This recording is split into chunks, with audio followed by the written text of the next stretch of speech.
Yun. Oo, pero para sa akin talaga may depekto yon. Paulit-ulit kong sinasabi katulad ni SP, noon pa, hindi lang ngayon. Ma'am, hindi ba to Kasi delaying tatlo na nga, tactics? kasi tatlo na nga ang pinadala, bakit yung ikaapat lamang? Ma'am, hindi ba to delaying tactics? Nalitasan na ng DP yung So, impeachment ngayon. sorry. Nakaligtas siya ngayon. Palagay niyo. Well, since second to the last day, pero meron pa ring summons, meron pa ring requirement to reply in 10 days and so on. So hindi pa rin siya.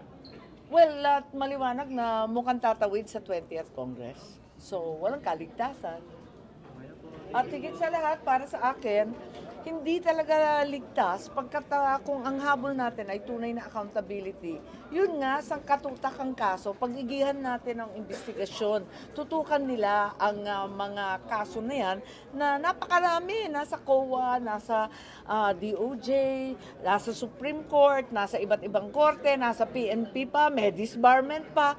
Kaninang hapon, meron na naman bago. Isang katutakang kaso, yan ang tunay na accountability. Kung gusto talaga natin, malaman kung saan napunta ang pondo at ang kabanbayan. Pero kung removal from office at early glorified disqualification ang habol para sa eleksyon ng 2028, baka naman yan ang dahilan ng mga maingay dito sa impeachment.